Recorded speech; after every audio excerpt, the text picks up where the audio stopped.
Que tal, saudos? Feijóo recibirá o alcalde Lores tras o debate do Estado da Autonomía. De contado ampliamos. Isto é Pontevedra ás 10. Comezamos. Lores vai manter unha reunión co presidente da Xunta tras o debate do Estado da Autonomía, que se vai celebrar no vindeiro mes de outubro. Así o confirmou nesta xornada o rexedor pontevedrés. O alcalde di que o tema que está máis atascado a día de hoxe é a variante de Alba, pero que agarda que se chegue ao porto tras ese encontro. O rexedor da cidade tamén agarda poder atopar unha solución canto antes para o convento de Santa Clara e o edificio de Facenda. A reunión entre Alberto Núñez Feijóo e Miguel Anxo Fernández Lores terá lugar previsiblemente tras o debate sobre o Estado de Autonomía. Unha reunión onde falarán de diversos asuntos centrados todos eles nos investimentos e compromisos da Xunta de Galicia con Pontevedra. E falaremos de lo divino e do humano, quer decir que temos moitas cuestións que están aí pendentes, non? É certo que está cos xulgados, pero tamén é certo que levamos, non sei, pero nós creo que puxemos a disposición os terrenos no ano 2012 ou 13, non sei exactamente cando. No tema de Montecelo, pois unha vez que eles cambiaron a opinión de Montecarrasco, hubo acordo e estamos traballando conxuntamente. No tema da variante de Alba vai un pouco máis lento porque hai propostas de cambios de trazado e cousas que temos que consensuar, pero sí que hai que, en fin, facelo. Segundo dixo esta mañá Lores, o tema que quizáis está máis atascado a día de hoxe é a variante de Alba debido a un cambio de trazado, un asunto que agardan poder resolver tras este encontro. Sí, pero aí o tema da variante de Alba está máis atascado, pero sobre todo porque hai unha proposta de cambio de trazado por parte da Xunta, que nós, en principio, estamos lá valorando, en principio non temos inconvinte ningún, pero, bueno, que se defina xa definitivamente, non? É moito cambio? Non, a idea é a conexión da 550 ao 531, que iso é a filosofía, de que actúe como conexión e que faga que eses tráficos que chegan ao nudo de bombeiros por non ser necesario que cheguen, e sobre todo resolver tamén o tema do camiño portugués en San Cayetano. O alcalde dixo esta mañá que hai varios asuntos que lle preocupan na actualidade e dos que urxe buscar unha saída. Un deles é o convento de Santa Clara. Lores amosouse aberto a buscar calquera tipo de solución necesaria. Dixo que para que este edificio non se caia cachos é necesario buscar algunha alternativa. O igual que sucede co antigo edificio de Facenda, un inmoble situado nun lugar privilexiado da cidade e que compre buscar canto antes unha saída, co fin de que non se deteriore aínda máis. Pleno extraordinario este venres á mañá no Teatro Principal de Pontevedra, unha cita onde se levará unha modificación de crédito de €500.000, outra modificación do cadro de persoal e os festivos locais do 2019, que serán, como sempre, o mércores de Cinza e o día do San Benitiño de Lérez. En relación ás mocións, o PP levará unha centrada na creación dun clúster de cultura, o PSDG presentará unha en relación á protección de felinos na cidade. Marea Pontevedra tamén levará unha centrada no apoio á veciñanza de Lourizán e Cidadáns levará outra moción relativa á campaña de concienciación de recollida de excrementos caninos. O alcalde aproveitou para informar de que o pleno ordinario do mes de outubro terá lugar o vindeiro día 9. O concelleiro de Obras de Pontevedra confirmou nesta xornada que os traballos na Rúa Virxe do Camiño e no resto da cidade progresan adecuadamente. Demetrio Gómez dixo que o bo tempo e a boa colaboración da cidadanía están facendo que estes traballos marchen incluso mellor do previsto. O bo tempo, boa cara e boas obras tamén. Os traballos en Pontevedra marchan ben e progresan adecuadamente. Esta mañá puidemos falar co concelleiro de Obras sobre estes traballos na Boa Vila. Demetrio Gómez dixo nesta xornada que as obras de Virxe do Camiño van moi ben, incluso mellor do agardado, grazas á boa disposición da empresa, dos técnicos do concello e dos veciños da zona. Ademais, agora mesmo xa hai partes que se poden ver, xa, por exemplo, a rúa José Casal xa ten o aspecto que vai ter cando remate, e xa aquelo que veíamos en plano, que podíamos ter certas dúbidas, pois estamos vendo que é extraordinario o aspecto que ten. Por lo tanto, nesa obra estamos realmente contentos de como está quedando e de como está indo, sempre cos problemas que ten e coas incomodidades que xorden cando se está facendo unha obra destas, non? Tanto para a xente que ten ali os seus negocios, como para os veciños e veciñas, como o estrés que xera aquí dentro do Concello termos unha obra aberta. En relación a outros asuntos, Demetrio tamén lembrou que está en marcha o plan de seguranza viaria en todos os centros educativos da cidade. Estamos terminando o tema dos colexios. Quedamos que este era o mandato en que había que deixar planchada a seguranza viaria diante dos colexios, e aí temos comezando a obra de Herminia Fariña Cobián, do contorno do quinto instituto, ou incluso a da Cruz Vermella, que se empezou pola parte traseira do que foi o colexio da Anexa, e que os nenos están podendo entrar ali con absoluta seguranza, tranquilidade, e, polo tanto, estamos contentos. Obras que marchan segundo o previsto e que permitirán que Pontevedra ofreza a súa mellor cara no período duns meses. O presidente e candidato do PP en Pontevedra continúa coa súa rolda de reunións. Hoxe foi a quenda da Plataforma de Apoio á Industria na comarca de Pontevedra. Unha reunión da que Rafa Domínguez dixo que saía co mesmo sentir que nas anteriores, que nos atopamos, dixo, unha cidade adormecida e sen actividade económica.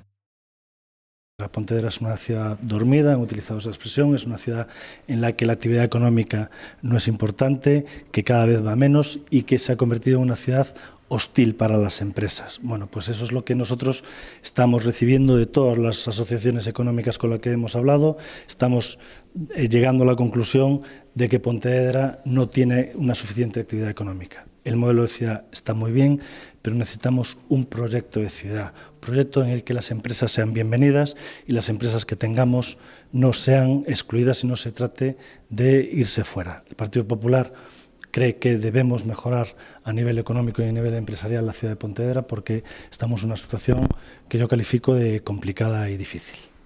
O presidente do PP local tamén informou de que mañá vai se reunir cos traballadores de ENCE para amosarlles o seu apoio. Rafa Domínguez considera que se necesita un proxecto de cidade no que as empresas sexan benvidas e que non se trata de votar ás poucas coas que conta Pontevedra. Dixo, nesta materia, o líder do PP local lembrou que el Nosa ou ENCE non son soamente empresas. El Nosa son 60 familias pontevedresas que irían ao paro e ENCE son centos de familias polas que moitos partidos non teñen ningún tipo de compaixón, asegurou. Familias que, segundo Domínguez, non se merecen as continuas faltas de respecto que están sufrindo últimamente. E sobre ENCE tamén falaron esta mañá dende a Asociación pola Defensa da Ría. O colectivo fixo balance das dúas reunións mantidas hai uns días en Madrid con mandatarios do Goberno Central. Dende a plataforma advirten que seguirán na súa loita para facer efectivo o peche definitivo del Nosa e tamén para que se elimine a prórroga concedida polo goberno anterior do PP a Pasteira. Dende a Asociación pola Defensa da Ría informaron esta mañá sobre as reunións mantidas en Madrid coa directora xeral de Transición Ecolóxica e co-director do Departamento de Asuntos Económicos da Presidencia. Dous temas levaban sobre a mesa, el Nosa e ENCE. No tocante al Nosa viñeron coas ideas bastante claras. Eles din que unha vez que está aberto un expediente de caducidade non teñen máis remedio que levalo hasta a súa resolución. E que mentras a situación del Nosa queda en espera, non? Nos entendemos que eso pode supoñer, sobre todo se dentro do tempo que sexa non está xa o PSOE, está outro partido máis propicio á permanencia del Nosa, pode ser unha volta atrás e xa estamos afeitos a que estas cosas suceden, non? Eles din que van a facelo no menor tempo posible, que é cuestión de con moito de 2-3 meses, pero bueno, nos insistimos que deberían decretalo xa a caducidade del Nosa. En relación a ENCE, a situación dixeron é máis complexa. Pese isto, dende a PDR consideran que sí que se pode atopar solucións pola vía administrativa.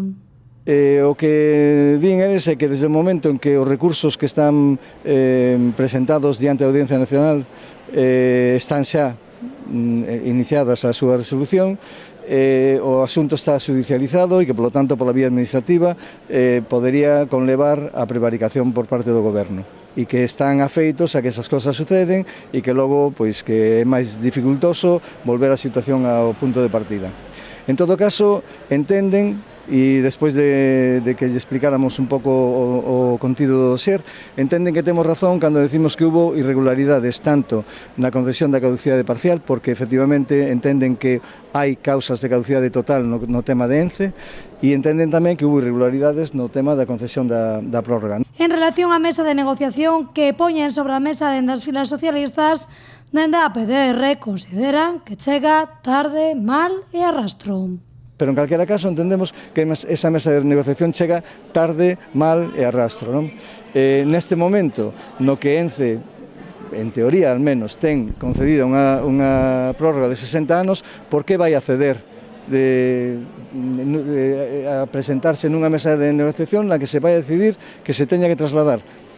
Se non o fixo antes, e se as administracións non obligaron antes de que se dera esta prórroga a ese traslado, por que ahora vai a ceder ENCE, non? En todo caso, as administracións que fagan o que consideren oportuno, non? E dende a PDR tamén quixeron anunciar a súa negativa ante a posible ampliación da depuradora de Lourizán. Consideran dende esta plataforma que a mellor opción sería a construción de depuradoras máis pequenas, unha en Bueu e outra en Poio.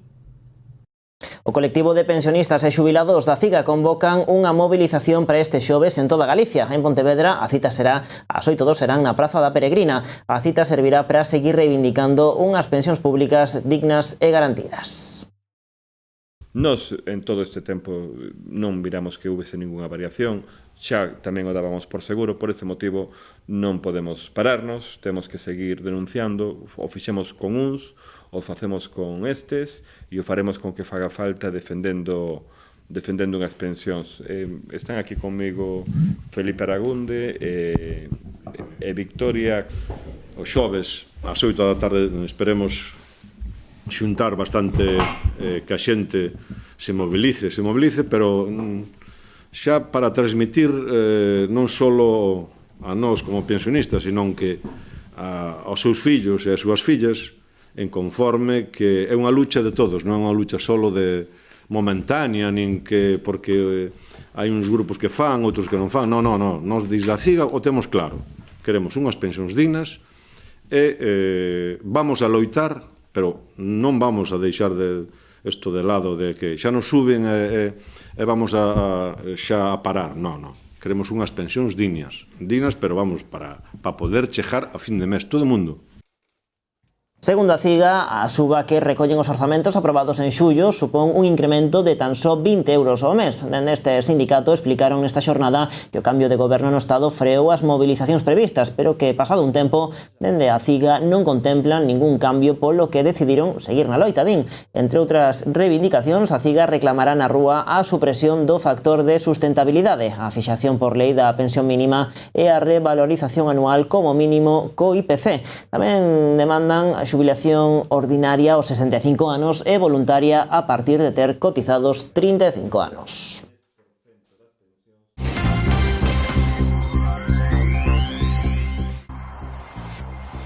Co inicio do curso escolar multiplícanse os bulos sobre delitos relacionados cos nenos. Así o advirten tanto Policía Nacional como Garda Civil. Entre estas novas falsas hai algunhas que relatan intentos de secuestros a menores e outros relativos a malleiras que comezaron a circular tanto a través de WhatsApp como das redes sociais. As festas da Saleta da parroquia de Raxó en Poio congregaron a máis de 18.000 persoas na parroquia entre o venres e o domingo, segundo o balance realizado polo presidente da Comisión de Festas. Para os organizadores a cita foi un éxito rotundo, destacando especialmente o concerto da Orquestra Panorama con máis de 8.000 espectadores. O convento de Santa Clara non volverá a abrir con fins relixiosos. As clarisas confirmaron que a pesar dos seus intentos a reapertura non será posible. As instalacións pechaban as súas portas o 25 de setembro de 2017, cando só quedaban 3 monxas, 2 delas de avanzada idade no convento.